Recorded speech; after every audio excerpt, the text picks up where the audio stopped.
Thank God he reminded me around 2 yesterday about today, but a little background for you. Since this is Natural Resources Committee, I got my bachelor's and master's in natural resource planning from Humboldt State University. I've been doing GIS for over 30 years and fisheries restoration, commercial forestry operations, defense intelligence sector, and the last 10 years in transportation. So I tried to get back into resources, but transportation was higher when I moved down from Alaska. So that's a little bit about my background. And today I'm just going to talk about what's going on in Kootenai County. Of course, all of us feel the growth. The department's been investing a lot of money in District 1. So let me also let you know, District 1 is the 5 northern counties. And ITD is organized around 6 districts around the 44 counties across the state. So District 1 is the 5 northern counties: Boundary, Bonner, Kootenai, Benoit, and Shoshone. So those are the counties we're working in. If you're living in Kootenai County, you feel the congestion, you feel the need for expansion. So I'm going to just kind of cover what's happening this next year or two in Kootenai County. So who lives in Post Falls? Not me, but you guys can't get off westbound off ramp right now, right? So work continues on the I-90-41 interchange. This is a big project. It's going to take 4 to 5 years really to complete it. This is what the final configuration of that is. So as noted, when you're coming down westbound, we got the hill there. And the placement of that 41 interchange was not ideal. That westbound off-ramp curve, a lot of accidents, a lot of several fatalities there. So what the department is constructing is what we call a single point urban interchange. That'll be controlled by one signal here in the middle. And so you'll have your westbound off-ramp. 41 comes down, these pass through the Celtice and they get on ramps. So it's a big project, very interesting design. It's offset to get away from that hill. So we can minimize those curves there, but work will continue on that. We got another really solid hard year of construction this year. As noted, that westbound off-ramp is closed, so you need the official, you can find your own way, but the official detour is to go down to Celtice. We got a temporary signal there. You go east, get back on I-90, and then you can get off at the 41 interchange there at Celtice. So we're doing a lot of utility work down there right now, especially with the city of Post Falls and the water districts there. So we will see some closures at night. So, but during the normal time of days, again, westbound ramps closed. Find your other way there, but I wanted to get a feel for what that thing will finally look like. I mean, everybody I talk to, when's that thing done? What's it going to look like? Lots of consideration for ped facilities in there, which made a lot, some complicated design considerations as we look into this. But this will be a really nice facility when it's all done. So stand by, and as soon as this is done,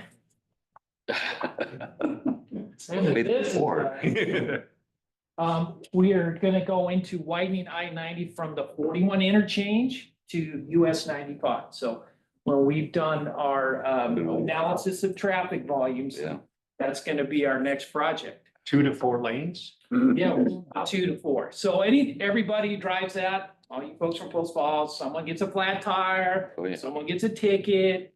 It just turns into a parking lot. So in order to alleviate that, and when we did our analysis of the corridor, we really saw where our volumes are. It's people moving back and forth from town, recreation, work, all that stuff, hospitals. So that's going to be our next series of projects. And, I see Jake online, Jake there from the governor's office. This is part of historic investments in transportation. That we're seeing in the governor's office through the Leading Idaho program. The legislature have appropriated funds. So Both the 41 interchange and this widening project is part of the department's transportation expansion and can get congestion mitigation program.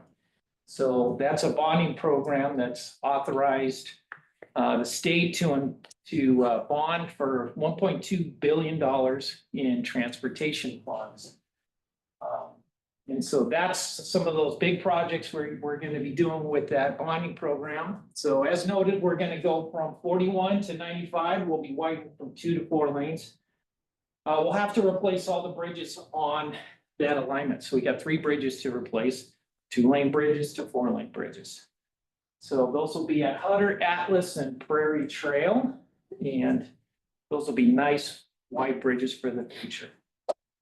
We're gonna break that up into 2 contracts due to the size and the cost. So we're gonna have the east and west package. So we're gonna kind of continue to build from the 41 interchange east. That's gonna be our west package. So right by the port of entry, about halfway to almost under will be that package. And then subsequent follow-on contract will be our east package, which will go from around that Hutter break out to 95 interchange. So that's gonna take 4 seasons to complete. And right now, we're awaiting final environmental approval of our construction package from Federal Highways Administration. So even as state agencies are not immune to all the fun stuff in DC with federal agencies. So Federal Highways Administration, Division Office in Boise used to approve this type of work. But I guess DC lawyers need to keep that job, so they want to see all that documentation back in DC. So it's delayed the release of our projects going out to bid. But we still hope to get it out to bid this year. We'll start construction. It's later than we would have liked, but that's what we're hoping to get done. I'm gonna kind of keep going on I-90 because that's our main interstate through this area. So 4th of July Pass, that's from Wolf Lodge up and over to Cedars just before Highway 3. We're gonna be doing a pavement restoration project. That's a heavy milling inlay. We're gonna be grinding out the old deficient pavements and redoing those. We're gonna be replacing the guardrail in there. That's pretty worn. And then also looking at the drainage system. You're gonna have to maintain, clean out, or replace some of those drainage facilities. That'll be the scope of that work. That'll take a couple years. We're starting that right now and staging. You might see trucks up there staging new median barrier. So over the course of the next couple summers, it's a pretty long project. We'll be at 9 miles of the width pass. So the other really awesome thing I'm stoked about is we brought commercial power into the top of the pass. So we're gonna be able to provide illumination there. So as you know, as you go up and over, there's some truck parking there, chain up areas, chain down areas, the trail access to the Forest Service trail system up there. We're gonna light up that one lot there too. So it's gonna improve safety. It's very dark and ominous pass in the winter. So we're really excited about bringing power up to that pass. Mr. Chairman, are you taking questions throughout? Yeah. So a couple things on your US 95, 90, the federal package approval, is that having to go through the National Environmental Policy Act process? Is that why, NEPA? No, it's, this is a CADX type project within the existing right of way. Okay. I don't know what the hang of is. So I wonder who the federal agency is approving that categorical. I don't know. They want all legal sufficiency review, I'm told. Okay, I'm not gonna drill you anymore on that because there's so many unknowns. I don't know. It's something that what I was told normally got approved at our Idaho division office, but DC wants legal sufficiency review. Okay, well, good luck with that. It's like, Yeah, right. The Wolf Lodge, 4th of July, do you anticipate any impacts to the pullout for the Cedars boat inspection station? no, Okay, good. No. that should be fine. Cool. Curious about the widening of 95. You mentioned the bidding process. Mhm. Is there any preference given to local like local construction companies Yeah. or local employees? Yeah, great question, because why we didn't do that as one big package. Mhm. A lot of the Idaho-based companies, that's, a couple $100 million scope project, Mhm. and that's, in many cases outside of their level. Okay. We don't want big out-of-state construction companies coming in. Okay, So logic behind breaking it into two packages, keep it Keep around it $100 smaller. million that are nice, our Idaho AGC type contractors are scaled for. nice, thank you.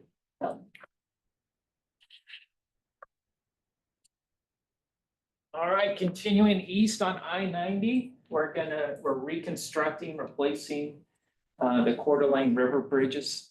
They're just by Cataldo, so just inside Clinton County. We are cutting over, we're gonna reconstruct the eastbound bridge first, so we're redirecting eastbound traffic, one lane onto the westbound direction. So we can demo the eastbound bridge, reconstruct it. And then next year we flip it and do the westbound bridge, so. That's a pretty old bridge. If you've been around, you've seen that deck blow up a few times. It was deficient. So we got a new bridge with less piers in the water. So we're kind of hope that's kind of reducing that impact to the road.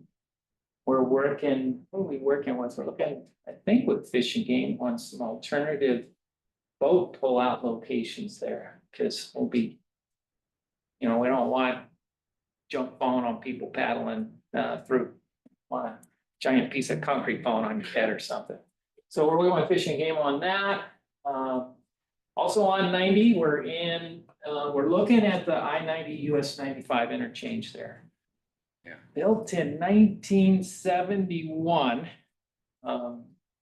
Not meeting today's traffic needs, no pedestrian facilities to get anybody across. So we have completed value planning, value engineering study, and internally with some stakeholders. We had our first, this was last year, had our public meeting last month. And to get public comments on the preliminary design concepts. We're looking at one of those single point urban interchanges. So we don't have we got one up here. It's 53. Highway 53, that new interchange, that's a single point, and we got one signal there, and everybody kind of hooks in off the ramps there. So think of that like on steroids, that'd be something we'd do there on 95, and what 41 will look like too. Right. A little bit different. What we found is that spacing of Appleway, that's our biggest problem there. Highest accident location in the county. Wow. So that distance there between the ramps and the signals in Appleway is way under our modern standards.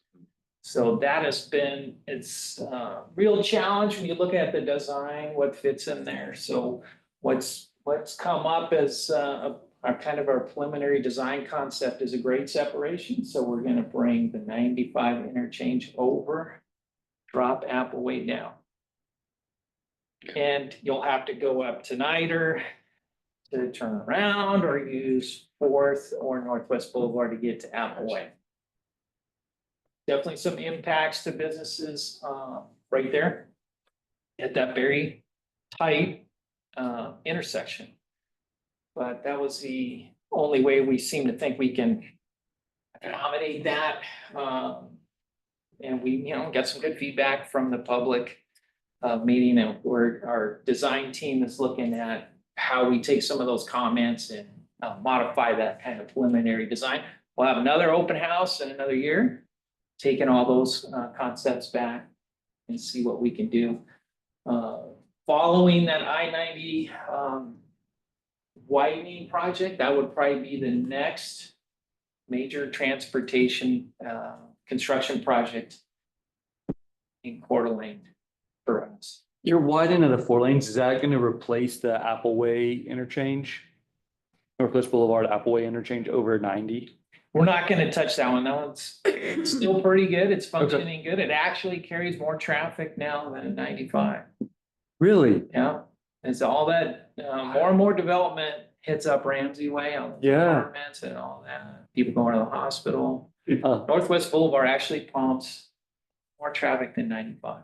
You see that when you take when you go on 90 west, you see the flood of traffic Yeah. coming up in northwest heading towards Yeah. Post Falls. It just exponentially Yeah. Really? bullens. Yeah, so part of that widening we'll be adding some additional lanes on the ramps there, Yeah, on and off at Northwest Boulevard. but that That'll be grade part of it. separation is functioning. Yeah, That's better. Pretty well, and Appleway's a little bit of bottom, Appleway comes around and it's Yeah. off there a little bit, so similar type deal, but not the problem that we have at Appleway and 95. Okay. Yeah, and so the project extends, so that'll start at Emma, just south of the hospital and go all the way up to Nider. So that interchange, in order to facilitate what we're trying to do there, that's expanding that project limits out to cover that. So we adding turn lanes and additional access like that. So for more information on that, there's a specific interchange project. Like I said, they just had an open house. Public comment has closed, but you can look at all the materials from that meeting at that website, i90us95project.com. Another question, what is grade separation over Appleway Ave? So that means 95, we're gonna lower Appleway Oh, and 95 is gonna go over it. oh, wow, okay. Yeah. Yeah. So That's a pretty project. complicated, lots of utilities, gas stations, banks, pharmacies, everything's kind of in the way there. And all those approaches to those businesses trying to get on Appleway, off Appleway, and then hitting that light, that creates a lot of that congestion Mhm. and accidents there. So, and Appleway, you'll be able to go straight on through. 95 will go over. It's gonna reduce delay. So if you're on Appleway, can you get onto 95 or no? You can, I think, if you are heading eastbound, I think we're gonna have a ramp there that takes you Okay. up and around. So it's just we're at our preliminary design. I mean, it's pretty well thought out, but there's those impacts to those businesses we're trying to Sure. minimize. We gotta deal with stormwater. Yeah. We're in stormwater, so we're looking at where we can place ponds. It's just that when those were designed, especially those interchanges at Northwest Boulevard, 95 and 4th are at half a mile. That's our standard now is 1 mile separation, so you can, of course, don't have those crazy scary weeds Mhm. like you have getting on 4th. And then there's 95. Right, Yeah. right, There's right. that crazy weed, so that's way substandard. We would now it would be a 1 mile minimum between interchanges. So we're kind of dealing with a lot of legacy infrastructure issues and siting that are really difficult to design around. Well, and Robert, I hate to say it, but it says that the construction is unfunded. It's unfunded at this time. That's a lot of work going into a project. that doesn't- Yeah, so we did have, as part of that, traffic expansion congestion mitigation program, we did have funding for design. So, I mean, that interchange really needs to be, reconstructed. So we did have funding for the design, but not construction as of yet. Now, this legislative session, there's some additional transportation funding bills there that may, add funds to that bonding program that would allow the department to bond higher numbers. And then all these projects are competing around the state. There's 13 of these corridors. I-90 is one of them. This could be our next project. This would be our next project in District 1 under that bonding program.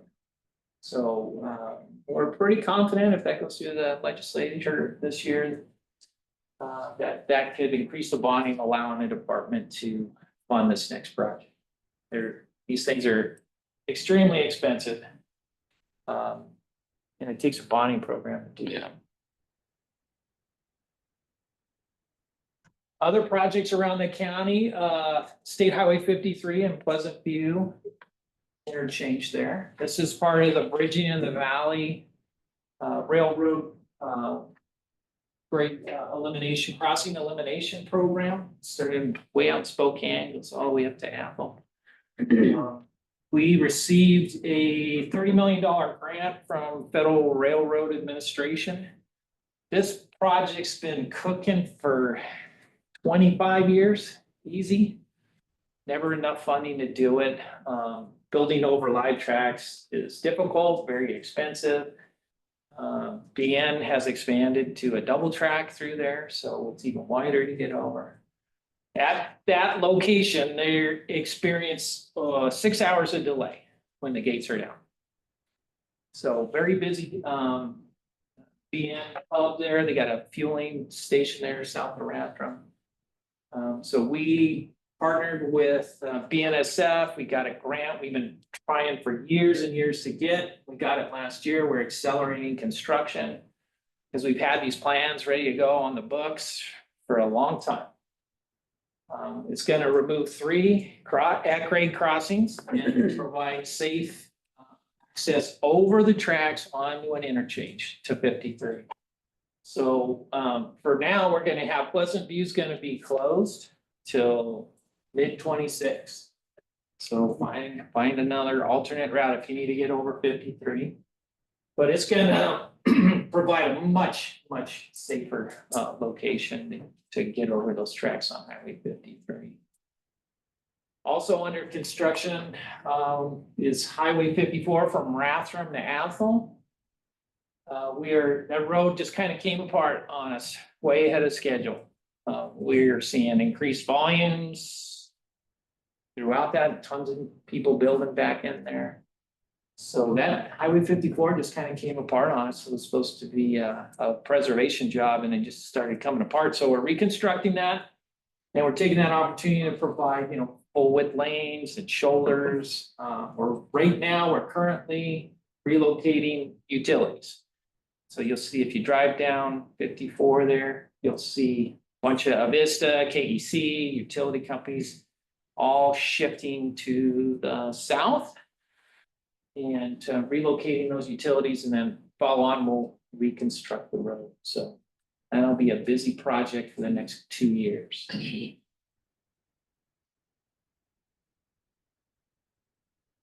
I'll talk about some environmental work since this is our natural resources committee here.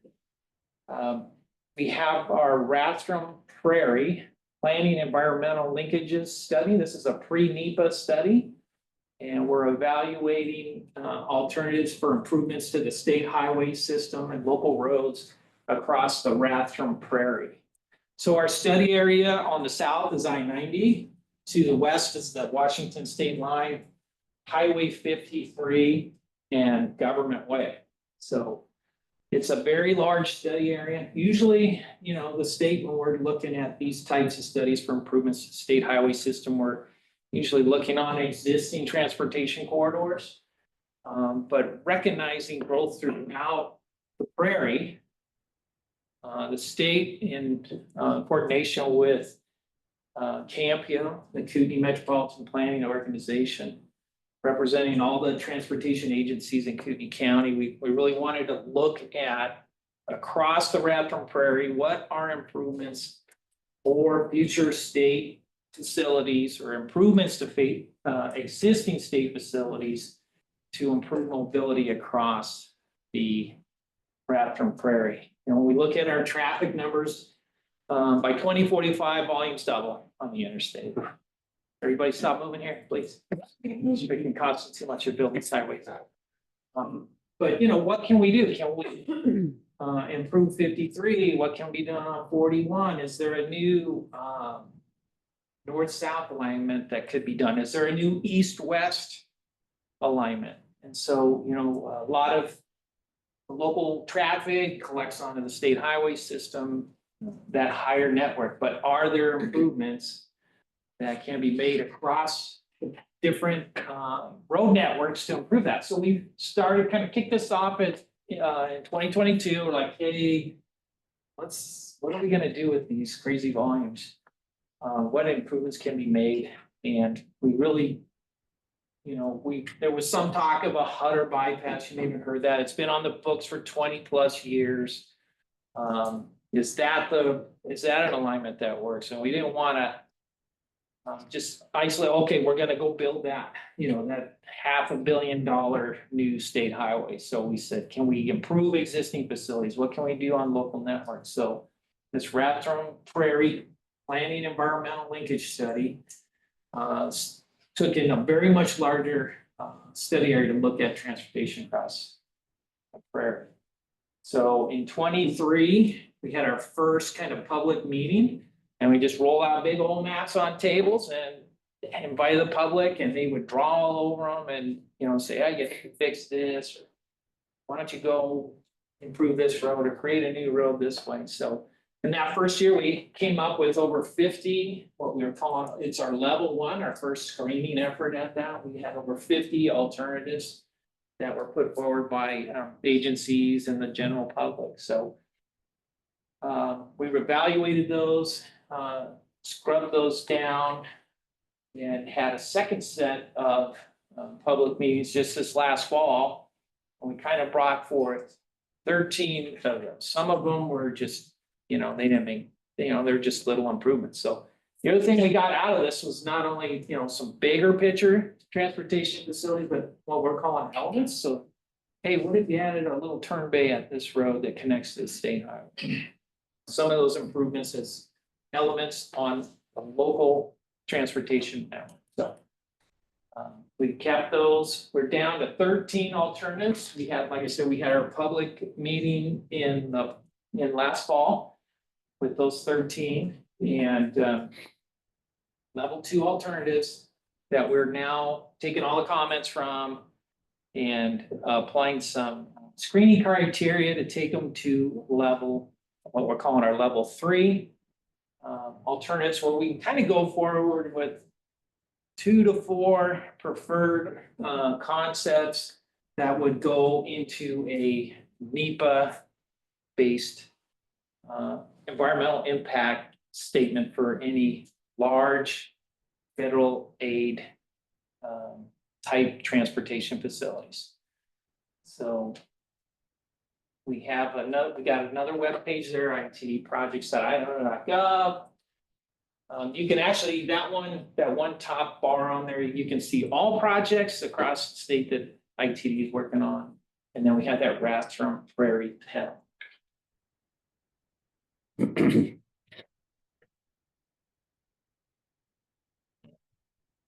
And then again, based on kind of a lot of growth, and we have public comment periods every spring here, where the public's able to comment on proposed projects in our 7-year funding program. And last year, we just got a ton of comments about what are you gonna do on Highway 41 between Rathdrum and Spirit Lake. So that whole 41 into 53 goes into Washington. We got a lot of people commuting that way to go to work in Washington. We have a lot of truck traffic, believe it or not, commercial truck traffic on Highway 53 exceeds 95 sometimes. Really? It's that much truck traffic going through 53, trying to miss town, right? Yeah. Congestion and construction. So they'll go that way. We've been seeing just really high commercial numbers heading up on the northwest side of the prairie. So I'm going to be doing a mobility study between Rathdrum and Spirit Lake, and what we're looking for is improvements to intersections. Are there opportunities for passing lanes? We can add on a mile or two. Our pavement gives some passing opportunities in along there. Is there intersections that could benefit from illumination and decrease crashes? So about a month or two, we're going to be flying that corridor with airborne LiDAR. And we'll get a high resolution LiDAR digital orthophotography planimetrics. So that's pulling out all the buildings, the pavements, all that stuff, and topographically. So we're going to take that base mapping data and then use that hopefully to start developing projects along that corridor and try to improve that. So that's what's kind of happening in Kootenai County over the next year. And I can take any questions for you. Great update. So like going forward, is there, as we're increasing this work and like building stuff out, is there ever an end where we meet? Or is it just as people move in, we just gotta keep building and growing and catching it? Yeah, I mean, fortunately, we're behind the curve and nobody, forecasts the level of growth thanks to the bid and everybody moving here. So, we're playing catch up. And of course, the funding is always, people go, well, I can just pay, I can buy. And I'm like, dude, I have a $10 shopping list, right? Go to the store, I got $10 worth of stuff. And then I got a buck. So what's gonna be Yeah. hamburger or macaroni? I don't know. So it's always a super hard balancing act, try to accommodate growth, tons of deferred maintenance, right? And if you're not maintaining and preserving what you have, it goes bad, and then you're reconstructing, which of course costs way too much. Way much more than preserving what you got. So we're always kind of struggling to try to keep up with maintaining what we have, expanding where we need to, and building new facilities like 41 interchange, 95 interchange. And then inflation's been eating us alive. We've seen about 30% inflation in highway construction over the last couple of years. Wow. So don't believe the Fed when they say it's 3%, right? Concrete, steel, Mhm. oil, labor, Mhm. really high, we're seeing about 30% inflation, transportation. Year on I mean, year. yeah, just over the last couple of years. It's getting a little better. Yeah, we're But seeing. that's what we've seen, and it's, means I'm doing 30% less. Because when we're doing our 7-year transportation planning, I'm basing this project right out in year 7 on what I'm seeing on project costs right now, right? And then we put our little standard dumb 2% inflation on there. Yeah, And when you actually get to that year, when you're moving it into the program, when you get into construction, it's all good. yeah, So, we're always trying every year, this time of year, luckily you caught me today instead of like 2 days ago. We're submitting our big update for for all our projects. So what's that costing? We have to go back through all those 7 years of projects in the pipeline, update those costs. So. Stay positive. Using everything. No, it's hard, and it's all the local, it's the same thing for all the cities. The local highway districts handling all the rural roads. Sometimes we get a better price, sometimes we get a higher price because we are the state and we do bigger contracts, but it's a challenge to meet those things. Then you have emergencies, stuff's always blowing up on you when you least expect it. And you don't have any money. So those are always challenging things to keep looking. Like how much did the 41 interchange ballpark cost? Is that, That got up to, it's 104 or 8 million. yeah, that's a. I bet it'd be more than that. That's a beast of a project. It is. Yeah, when we first started, like, we started initial like 10, 10 years ago, we're like, 60, 80. And then by the time we got to that octopus hydro design, that there on YouTube, there's a video and they show it driving. So before it's ribbon cutting, go ahead, watch the video and see how it drives. But it'll provide a lot of more safer movement. Yeah. And we got a lot of good pet facilities to get people from Celtice and up. it's cool the separated pedestrian, like coming over in the little ramp, coming down the little pedestrian bridge, like, or tunnel, I don't know, it's a safer feel than being smashed right up against it. Yeah, we didn't Moving traffic. want to have a more traditional thing where we would have these real long tunnels. Those Yeah. are a safety issue. Mhm. Yeah, So we really kind of kept it open and meandering around. Yeah. You have to go under structures, but they're not really long tunnels. Mhm. Is the lighting on 4th of July pass gonna include a camera? I'm working on it. I got fiber up there. we're gonna put a camera in there for, we have a weather station camera you can view on 511.idaho.gov, but the cell is crappy up there. It's super spotty, so a lot of times we lose it. We are gonna put I scrounged up a free pole and camera. I don't have to put it in. But I stole it from Boise. They had it laying around the yard. So I took it. We want to put it up there because it's a real safety issue there. We did have a trucker this was a long time ago, but he got ran over in the chain up area. It's so dark. Mhm. And chain it up at night, it's be back to. So we're hoping we can light it and we'll have cameras there if there's accidents. And actually, the weather really breaks at the top of the pass there. So we need to, sometimes it's just, oh, it's not that bad when you're on the west side. And it just starts dumping on the east Oh, yeah. side, vice versa. So we're gonna I wanna put a camera up there so we can look down both sides of the pass. Thanks, Thank you. All right.